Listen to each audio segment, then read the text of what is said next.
저는 이런 생각을 해봅니다. 그 교회 그 절기가 상당히 큰 의미가 있다고 봅니다. 그래서 교회를 잘 안 나오시는 분들도 외국 같은 경우도 1년 12달 교회 안 나오는데 3번은 교회 간답니다. 언제 가냐면 부활절 때 한번 교회 가고 추수감사절 때 한번 교회 가고 성탄절 때 교회는 가는 사람이 있답니다. 그래도 제가 보기에는 그래도 그 정도만 해도 괜찮은 겁니다. 워낙들 요즘에 교회 출석 상태가 안 좋으니까. 그렇죠. 어떤 분은 평생에 2번 교회 가는 분이 있습니다. 태어나서 영세라고 합니까? 그 어린 유아세례 받기 위해서 한번 갈 때가 있고 돌아가셔갖고 교회식으로 장례를 하기 때문에 교회 이렇게 외국 같은 데는 이렇게 그 성전에 앞에 이렇게 관을 이렇게 놓는 나라가 있습니다. 그래서 그때 하는 경우가 있는데, 그래서 출생과 세상을 떠날 때 교회에 오시는 분들이 있는데 우리는 그 공간을 채우는 분들입니다. 그래서 평소에 신앙생활을 잘 하는데, 그 미국 하버드 대학과 그 유명한 대학에서 통계를 냈는데 그 신앙생활을 하는 사람이 그렇지 않은 사람보다 평균 6년을 더 산답니다. 6년을 그래서 계산해 봤더니 그 일주일에 한 번이 주일이잖아요. 그래서 평생 주일을 다 모으면 한 6년 된답니다. 물론 이제 조기 생활 떠난 사람도 있고 오래 사시는 분도 계시는데, 그러니까 교회 출석한 만큼은 하나님께서 이 땅에서도 수명을 보상해 주신다는 거예요. 좀 약간 예배적인 얘기이긴 한데, 샤워를 날마다 하는 사람이 그렇지 않은 사람보다 한 6년 더 산답니다. 날마다 샤워를 하는 사람. 저도 이제 샤워를 하면서 느끼는데 왜 샤워를 하면 더 오래 살까 생각했더니, 저처럼 운동하기 싫어하고 스트레칭을 고사하고 그 맨스체도 잘 안 하는 사람들은요, 샤워할 때 보니까 샤워기로 물을 뿌릴 때 팔을 움직이는 거예요. 그나마. 그죠? 또 비누 칠하느냐고 또 이렇게 또 몸을 이렇게 만지는 거예요. 또 씻느냐고 또 만지는 거예요. 그죠? 그러다 보니까 한 20분이든 15분이든 운동을 하는 거예요. 그리고 또 씻고 나면 어떻게 해요? 혈액순환이 잘 되지 않습니까? 그죠? 청결해지고, 그러니까 기분도 좋아진다는 거예요. 그러니까 교회 다니면서 날마다 샤워하면 그렇지 않은 사람보다 몇 년 더 산다고요? 12년은 더 사는 거예요. 그러니까 내가 표면적으로 드러나는 제자가 12명이 있다고 그랬죠. 베드로부터 시작해서 가룟 유다까지 12명의 제자들이 늘 예수님 사역 공생에 보입니다. 대화하는 것도 보이고요. 근데 그 12명의 그 제자 외에 보이지 않는 제자가 있었는데, 사내들인 공회원인 그 두 사람이 있었죠. 좀 연세가 있으셨던 그 아리마대 요셉, 나이가 좀 있는 분입니다. 자기 무덤을 준비할 정도면 돈도 있고 좀 연세가 있는 분이죠. 죄송합니다. 손 좀 들어보시겠습니다. 혹시 무덤 준비해 놓으신 분 계십니까? 특히 젊은 분들은 아니오라고 얘기할 수밖에 없어요. 근데 어르신 되면 이제 생각을 해봅니다. 근데 아리마대 요셉이 예수님의 시신을 수습하지 않습니까? 그리고 좀 젊은 사람입니다. 공회원이었던 니고데모. 이 니고데모는 요한복음에만 나옵니다. 왜 그럴까요? 제가 말씀드리죠. 이 요한은 좀 정치나 재력 쪽에 좀 인맥이 닿는 제자였습니다. 그렇기 때문에 니고데모를 아는 겁니다. 기록을 합니다. 그 대제사장 좀 인맥이 닿는 사람이었습니다. 요한의 그 이제 어떻게 보면 아는 니고데모가 예수님의 그 사망, 시신을 수습할 때 나타나서 이제 좀 거나하게 이제 비용을 지출했던 사람이죠. 이 두 사람은 요즘 말하는 고위직 공무원입니다. 우리 같으면. 그래서 이 제자긴 제자인데, 이 고위직에 있다 보니까 대놓고 나는 예수의 제자요 따라다닐 수가 없어서 숨어있던 사람이었는데, 숨어있던 제자가 언제 나타나느냐? 예수님이 돌아가시니까 나타나는 거예요. 제가 이렇게 제자 이야기를 오늘 특별히 더 강조하고 싶은 거는, 근데 세 번째 또 제자가 있습니다. 세 번째 제자는 오늘 이제 말씀을 이렇게 쭉 묵상하면서 느낄 수 있는 것 중에 하나가, 성경에 이제 그 예수님께서 십자가에 달려 돌아가실 때 그 밑에 있던 여인들이 있었습니다. 어머니가 있었죠. 우리가 보통 카톨릭에서는 성모 마리아라고 하는, 마리아가 자기 아들이 죽는 그 처형장의 현장에 있었습니다. 그리고 몇몇 이제 마리아들이 있었는데, 복음서에 보면 여러 이름들이 나오는데 글로바의 아내 마리아도 있습니다. 그 당시 여자 3명 중에 1명은 마리아입니다. 그러니까 마리아라는 이름이 워낙 많아요. 그래서 막달라 마리아, 예수님의 어머니 마리아, 글로바의 아내 마리아, 요새의 어머니 마리아, 이러니까 그 마리아라는 이름이 워낙 많아요. 물론 예수님 이름도 많아요. 그래서 특별히 예수님은 어떻게 구분했냐면, 그 당시 나사렛 예수예요. 왜? 나사렛 지역의 예수란 뜻이에요. 왜냐하면 갈릴리에도 예수 하면 이름이 무지하게 많은 거죠. 그리고 아리마대 요셉이라는 이름도 요셉이라는 이름이 흔해요. 비슷한 이름들이 많이 있는데 이 눈에 보이지 않는 제자가 있는 거죠. 그 제자가 여성들이 많습니다. 여성들이 이제 그 예수님의 죽음의 현장과 부활의 현장에서 여인들이 있었다는 거죠. 좀 이상하죠. 예수님이 돌아가시고 그 안식일 첫날 부활하는 이제 오늘 같은 새벽에 여인들이 갑니다. 대략 성경을 이렇게 수를 세보니까 한 5명 이상은 되는 것 같아요. 그 숫자가 5명이 어떻게 나왔는지 한번 여러분들 시간 내서 읽어보세요.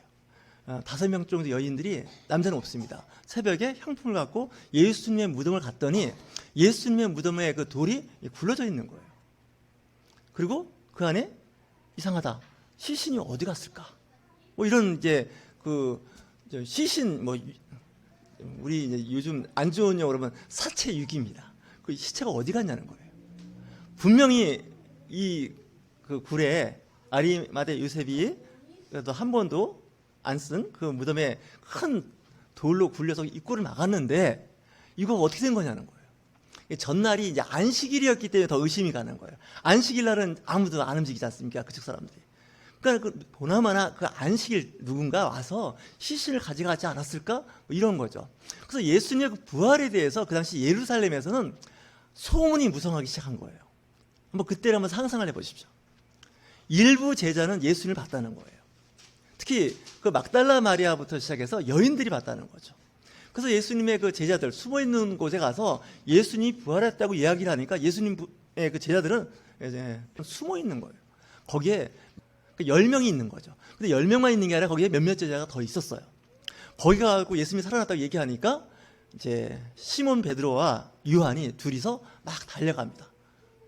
무슨 소리야? 지금 백부장이 사형 집행할 때 옆구리 창에 찔러서 확인 사살 내가 봤거든? 보지는 못했어도 들었거든. 요한은 거기 있었으니까 본 거예요. 분명히 죽은 거 확인했기 때문에 그 빌라도 총독이 시신을 아리마대 요셉에게 준 거예요. 왜냐하면 빨리 안 죽거든요. 때에 따라서. 그래서 이제 그 사형 집행관이었던 그 백부장, 요즘 말하면 중대장쯤 되죠. 물어봤더니 죽었다는 거예요. 확실히 확인을 했다는 거예요. 그러니까 시신을 내줬고, 그리고 예수님은 이미 손과 발에 못자국이 났고 옆구리가 찔렸기 때문에 이 부상당한 몸으로 좀 겨우겨우 벽 짚고 일어났다 그래도 이 돌을 굴릴 수 있는 형편이 아니에요. 그러니까 이게 지금 그 부활하는 아침에 이 예루살렘에 있는 제자들과 함께 봤다는 사람들, 목격자들끼리 서로 얘기가 안 맞기 시작하는 거예요. 더구나 이 누가복음 24장을 보면 엠마오로 가는 두 제자가 있는데 하나는 글로바예요. 요한복음 19장 24절에 나오는 글로바의 아내 마리아가 예수님 처형장에 있었거든요. 그러니까 남편인 거죠. 이 글로바는 예수님의 제자예요. 그러니까 부부가 제자인데 처음엔 여자만 나왔다가 나중에 남자가 나오는데 그 남자가 이제 엠마오로 가다가 두 사람입니다. 가다가 예수님을 만났는데 서로 이렇게 셋이서 이야기를 하고 하는데 중요한 건 예수님을 못 알아봤다는 거죠. 그럴 리가 없지 않습니까? 예수님을 못 알아봤다는 거. 근데 예수님의 모습이 부활을 하셨는데 분명히 다른 모습입니다. 다른 모습이고 좀 이상합니다. 그래서 예수님의 그 부활 이후의 일들은 마치 변화산상에서 변화된 그런 모습이 약간 가미된 것 같다는 생각을 좀 해봤습니다. 그 식사를 같이 하려고 이제 하다 보니까 예수님께서 떡을 떼서 축사하는데 보니까 눈이 그때 밝아진 거예요. 그때서야 예수님인 걸 아는 거죠. 그리고 그 순간 예수님이 없어져 버린 거예요. 너무 이상하지 않습니까? 엠마오로 가다가 저녁이 돼서 해가 저물어서 식사하고 주무시고 갑시다. 그때까지 몰랐는데 식사하다가 예수님인 걸 아는 거죠. 그리고 예수님이 사라져 버린 거죠. 예수님의 두 제자가 다시 돌아옵니다. 돌아와서 야, 내가 예수님을 만나서 길에 가다가 이야기하다가 숙소에 머물렀는데 갑자기 예수님께서 모습을 우리에게 보이시더니 사라졌다는 거예요. 근데 누가는 어떻게 기록을 하냐면 엠마로 돌아왔더니 제자들 숨어 있는 곳에서 이야기해서 사람들이 안 믿는 거예요. 지금 이 복음서에 보면 약간씩 차이가 있는데 예수님의 부활에 대한 이야기예요. 그러니까 제자들 사이에서도 막 혼란스러웠던 거죠. 모습들을 보면 우리의 모습을 좀 보는 것 같아요. 표면적으로 드러난 성도, 보이지 않는 성도, 그죠? 성경에는 기록은 안 됐지만 이 여인들은 예수님의 그 사역 끝에 나타납니다. 예수님이 십자가에 못 박혔을 때, 부활했을 때, 이때 여자 제자들이 나타나요. 물론 그 전에도 누가복음이나 마가복음을 보면 갈릴리의 여인들이 예수님의 사역을 섬기며 같이 함께했다는 이야기가 한 줄씩은 나와요. 근데 자세히 보지 않으면 그걸 못 봅니다. 그러니까 예수님의 그 사역에는 제자들과 남성들만 있었던 것이 아니라 많은 여인들이 그 사역을 함께했고 도왔다는 거죠. 지금도 이렇게 보면 교회 보면 목사님도 남자고 장로님도 남자고 남자들끼리 어떻게 으쌰으쌰 하는 것 같은데 사실은 제가 보기엔 다 드러난 성도일 뿐이지 사실 보이지 않는 그 배경에는 많은 여인들이 교회를 돕는 거죠. 예수님의 죽음의 마지막 때에 나타나서 뭐 시신 수습하고 향품하고 뭐 이렇게 했던 사람은 다 여자들이지 제자들은 다 도망갔고 한 제자는 배신했고 뭐 그중에 도마는 아예 멀리 가서 어디 갔나 없고 부활하고 한 번 더 나타나야 되지 않습니까? 그 인간 때문에. 그래서 이 도마를 영어로 토마스라고 합니다. 의심 많은 도마, 의심 많은 토마스. 그래서 그 에디슨이 그 이름이 토마스 아닙니까? 토마스 에디슨. 그래서 발명을 많이 했는지 몰라요. 이 과학자들 다 토마스예요. 의심이 많아요. 여러분들도 신앙생활 하면서 의심이 생기지 않겠습니까? 성경을 읽으실 때 의심의 눈빛으로 성경을 읽으면 새로운 부분이 보일 겁니다. 기분 나쁘다 할 수 없습니다.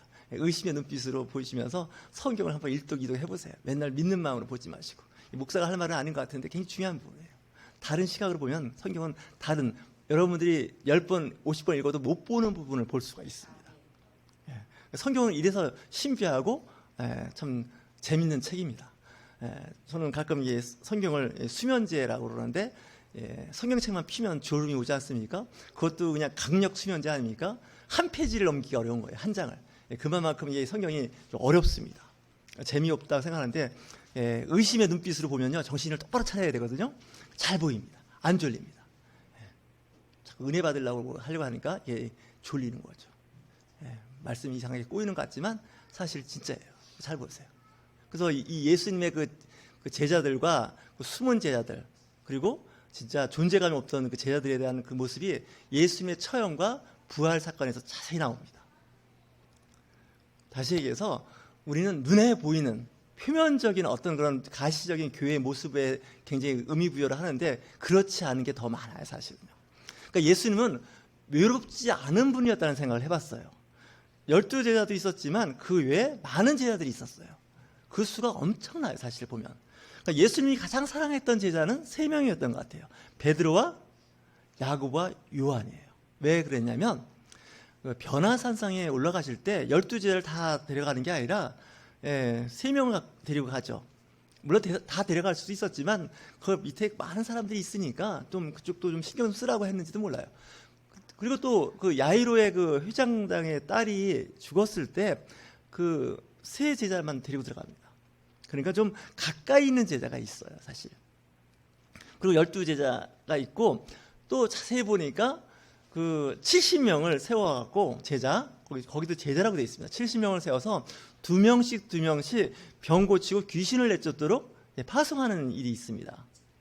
그러니까 70명이 있었던 거죠. 그러니까 12명에 70명이 있었던 거죠. 그리고 예수님께서 베다니 광장에서 부활 승천하실 때 그 현장에 약 500명이 있었다는 거죠. 그리고 또 500명이 또 있는 거죠. 오늘 말씀드리고 싶은 거는 사도행전 1장을 보면 이런 말씀을 합니다. 후반부에 가면 이제 12제자가 모일 수가 있어야 되는데 한 명이 이미 죽었습니다. 가룟 유다가 죽었습니다. 배신의 그 대가였는지 사도행전에 보면 아주 비참하게 죽었습니다. 목매달아 자살했는데 이 배가 터져서 죽었다는 거예요. 장이 흘러나왔다는 거예요. 누가는 그걸 기록을 했어요. 의사라서 그런가 봐요. 저는 이런 생각도 해봐요. 목매달아 죽었는데 시원찮게 매달았나 봐요. 끈이 끊어졌는지 풀렸는지 죽고 떨어졌어요. 근데 떨어졌다고 배가 터질 일이에요, 이게 사실? 그렇지 않습니까? 난 그 교수형, 내가 목매달았는데 떨어졌는데 하여튼 뭐 얘기가 더 하면 안 될 것 같아요. 배가 터질 일은 아니에요. 근데 하여튼 죽었어요. 그 공석을 채우기 위해서 제자들이 모였어요. 11명이 모여서 이거 어떻게 할 거냐? 11명으로 갈 거냐? 아니다. 한 명을 채우자. 이 유대인들은 12명이란 12이라는 수를 좋아하나 봐요. 왜냐면 그 야곱이 12 아들을 낳지 않겠습니까? 열둘 하는데, 그래서 한 명을 영입할 때 이렇게 조건이 있습니다. 요한의 세례부터 우리 가운데 올려져 가신 날까지 주 예수께서 이제 우리 가운데 출입하실 때 항상 우리와 함께 다니던 사람 중에 하나를 세워 우리와 더불어 예수께서 부활하심을 증언할 사람이 되게 하여야 하리라 하고 회의를 열어요. 다시 얘기해서 세례 요한 그때부터 시작해서 예수님의 부활까지 목격한 사람이 한두 명이 아니에요. 사실은 그 중에 한 사람을 12명 멤버에 넣자 이렇게 된 거죠. 다시 얘기해서 그 당시 사도가 되고 제자가 되려고 그러면 예수님의 공생애를 같이 공유한 사람이어야 돼요. 아무나 되는 거 아니에요. 예외가 하나 있는데 특별한 사람이 있어요. 사도 바울이 예외예요. 자기는 늘 평생에 사도라고 앞에다 항상 접두어쳐 넣었지만 사람들은 일부는 인정 안 해요. 왜냐하면 사도 바울은 예수님과 공생애가 없어요. 그냥 눈 멀어서 만난 것밖에 없어요. 근데 이 사도행전 1장을 보면 2명을 세워요. 1명을 세우지 않아요. 2명을 세워갖고 이제 1명을 세우게 되는데 그 사람이 그 유명한 마띠아라는 사람이에요. 그러니까 예수님의 제자들은 제자가 될 수 있는 사람은 많아요, 사실. 성경에 기록은 안 돼 있지만 그 예수님의 제자 중에 일부는 세계 각지로 흩어져서 교회를 세웠고 그곳에 기독교라는 복음을 전파한 사람들이 많이 있습니다. 여러분들이 성지순례 가시면 꼭 이스라엘, 이집트, 터키, 또 종교개혁 쪽에 순례를 하면 독일, 스위스 이렇게 가시는데 저는 좀 약간 왜 누군가 그랬죠 옛날에 지도 밖으로 여행을 하라고. 한비아가 그랬죠. 지도 바깥으로 여행하라고 순례를 가는 거예요. 이 기독교인들도요 꼭 성경책에 나오는 그 몇 장 몇 절이 나오는 말씀을 찾아있는데 이건 수준 낮은 순례자들이 다니는 것 같아요. 이 말 들으면 또 태클 거는 사람이 있을 텐데, 물론 이제 그거 중요해요. 가는 거죠. 성경에 나오는 순례 해보고 사실 그 유럽이나 유럽이겠죠. 근동이나 이렇게 쭉 가보면 그 예수님의 제자 중에 성경에 안 나오는 제자들이 가서 복음을 전파하고 거기서 순교하고 그랬던 기록이 다 있습니다. 들어보신 적 있으신가요? 있습니다. 우리는 12제자에 대한 이야기에만 굉장히 집착하는데 많습니다. 교회도 마찬가지입니다. 한국 교회도 마찬가지고 세계 교회도 마찬가지입니다. 이름 대면 아실 만한 그런 영적 지도자도 있지만 그렇지 않은 사람들이 더 많습니다. 저나 여러분들 열심히 신앙생활 해도요 이 성경책에 기록 안 됩니다. 이미 성경 기록은 사도행전 28장에 이미 종쳤습니다. 더 이상 성경에 아무리 여러분을 해도 안 넣습니다. 왜냐하면 그거 지금 현재 있는 것만 해도 벅찹니다. 우리 안 넣는데 그 외에 교회사적 기록에는 많이 있습니다. 훌륭하신 분들이 무척 많습니다. 그러니까 부활의 이 소식을 전했던 사람들입니다. 그러니까 예수님이 십자가 처형당할 때 다 도망다녔어요. 이거 사회 끝났구나. 한 사람이 죽으면 이제 사회 끝난 거잖아요. 근데 그 이후에도 성령의 임재와 함께 사도들이 복음을 전파하기 시작하는데 예수 그리스도의 십자가의 복음과 함께 부활을 전파하더라는 거죠. 이 기독교가 자칫 잘못하면 반쪽짜리가 되기가 딱 쉬워요. 꼭 십자가의 복음만 얘기해요. 맨날 십자가. 십자가의 고난과 죽음, 십자가를 지닌 인생을 살아야 된다고. 근데 뭐가 빠졌어요? 부활이 빠진 거예요. 이 부활의 영광과 기쁨이 없어진 거예요. 이 교회가요, 교회의 기쁨과 그 영광을 얘기 안 하고 그쪽을 좀 소홀히 하면 온통 고생만 다 끝나는 거예요, 인생이. 사역도 그렇고. 근데 부활의 기쁨이 있는 거예요. 근데 그 부활에 우리도 참여하게 된다는 그 믿음이 있는 거예요. 예수님께서 하나의 모범이 된 거죠. 우리도 마지막 때 예수님처럼 그 부활의 몸으로 변화된다는 거죠. 근데 지금 오늘 말씀은 특별히 예수님이 부활한 거에 대해서 제자들 속에서 어떤 말이 나오기 시작했냐면 그분은 영으로, 영적인 존재로 부활한 거지 육체로 부활한 게 아니라는 얘기가 나온 거예요. 왜냐하면 육체를 그 정도 하면 이미 살아나기 어렵다는 거예요. 그렇지 않습니까? 근데 예수님이 부활했다고 하는 거에 대해서는 아마 환상일 거야. 고스트라 그러죠. 유령. 영적인 존재일 거야. 그러니까 그 예수님이 영을 보고서 그런 얘기 할 거야. 이렇게 이제 사람들이, 근데 사실 그런 오해를 받을 만해요. 왜냐면 예수님이 그 모습이 자꾸 변하는 거예요. 그리고 나타났다 없었다 막 그러시는 거예요. 그러니까 사람들이 생각할 때 어떻게 해요? 이거 영적인 존재, 천사와 같이 된 거지 우리하고는 달라. 예, 그런 이제 의심을 불식시키는 말씀이 오늘 말씀입니다. 예수님께서 저희들한테 뭐라 그래요? 나를 알아볼 때 만져보라는 거예요. 나를 만져보라는 거예요. 왜냐면 이렇게 보는데 마치 무슨 홀로그램 아십니까? 예, 그 홀로그램 같은 게 나타나는 거예요. 요즘에 뭐 VR 같은 거 있지 않습니까? 예, 뭐 이렇게 안경 쓰고 막 입체적으로 보이는 거, 뭐 그런 것처럼 보이니까 이게 가상 현상에 현실에 나타나는 일들처럼 그때도 느꼈던 거죠. 그러니까 그럴 때 어떻게 해요? 만져보라는 거예요. 우리의 오감 있지 않습니까? 감각. 예, 눈으로 보고 귀로 들어요. 근데 못 믿겠어요. 그럼 어떻게 해요? 진짜 만져보는 거예요. 그죠? 만져보는 거예요. 그래서 만져보는 거. 그래서 만져본 사람이 있는데 도마가 만져보죠.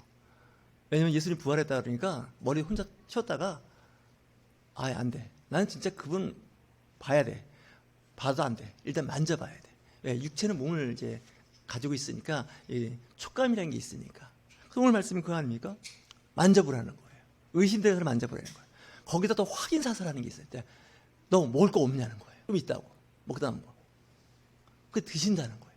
그 영적인 존재는 안 먹어야 되는데 이 육체를 갖고 있으니까 먹는다는 걸 보여준 거예요. 그러니까 나는 육체로 부활한 걸 보여주는 거예요. 그러니까 오늘 이 누가복음 24장에 나오는 말씀은 영적으로만 보이는 모습이 아닌 육체의 모습으로 보였다는 것을 보여주는 거죠. 근데 좀 잘 생각해 보면 좀 의심가긴 해요. 약간은. 왜 그러냐면 아브라함 시대 때 천사가 아브라함 앞에 나타납니다. 정오에 지나가다가 사람의 모습으로 나타나죠. 그래서 이제 아브라함이 영적인 존재라서 혹시 아는 것 같아요. 이 사람들이 보통 사람이 아닌 거예요. 그래서 이제 집에 들어와서 이제 대접을 잘 해주죠. 근데 알고 봤더니 사람인 줄 알았더니 천사인 거예요. 소돔과 고모라를 멸하러 간다는 거예요. 그러니까 이 천사는 천사인데 뭘 먹었어요? 먹었다는 거예요. 그러니까 좀 성경을 보면 이 영적 존재를 좀 우리가 생각하기엔 참 어려운 부분이 있는데 그런 부분들도 있습니다. 그래서 우리는 그러니까 불식간에 부지 중에 사람을 대접했는데 그 사람이 누구라고요? 천사라는 거예요. 혹시 옆에 계신 분이 천사가 아닌지인가 보세요. 네. 권면할까요? 당신이 천사인지도 모릅니다. 네. 사람을 대접을 했는데 그 사람이 알고 봤더니 하나님의 천사였다는 거예요. 그게 이제 아브라함이 이제 그랬던 거죠. 예. 그 조카도 알았어요. 이 분들이 어떤 분인지. 근데 워낙 세상이 쪄들어갖고 이제 쉽지 않았죠.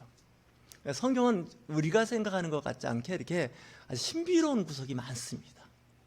그걸 믿으라고 하니까 참 믿어지지가 않는다는 거죠. 우리는 오감이 있고 있어서 보고 듣고 그다음에 어떻게 해요? 실제로 스킨 터치를 해봐야 돼요. 만져보지 않으면 안 돼요.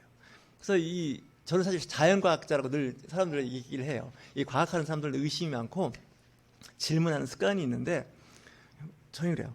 그냥 닥치고 그냥 믿고 순종하는 거예요. 근데 이게 이제 믿음이 좋은 분들은 잘해요. 근데 그렇지 못한 사람들은 쉽지 않아요. 그래서 순종하고 믿다 보면 또 잘못하면 이단이나 사이비에도 빠질 수도 있어요. 또 의심도 해봐야 돼요. 무조건 믿으라고 하는 사람들은 좀 의심스러운 사람들이에요. 이 가짜들이 자꾸 그런 얘기 그러잖아요. 무조건 믿으라고 따라오라고. 근데 알고 봤더니 가짜예요. 그래서 여러분들 믿으실 때 이 도마 같은 믿음도 필요해요. 의심도 해보셔야 돼요. 사실은 내가 좀 잘 가고 있는 건지 신앙생활 잘하고 있는 건지 그런 것도 한번 의심도 해봐야 돼요. 그리고 때로는 예수님처럼 나타나실 때 만져보라 그럴 때 그냥 믿을게 그러지 말고 만져보는 것도 있어야 돼요. 사실은. 왜냐? 그래야 좀 좋아요. 이 사람은요 이 체험적이지 않고 머릿속에 관념적으로만 믿기 시작하면요 이 한계가 좀 있어요. 인간이라서 어쩔 수가 없어요. 그래서 특별히 복음서마다 조금씩 그 예수님의 부활을 좀 다른 면을 보여주는 것이 이런 사람도 있고 저런 사람도 있고 이런 성도도 있고 저런 성도도 있으니까 각자 받은 바 은혜대로 배우고 깨달으라는 뜻이죠.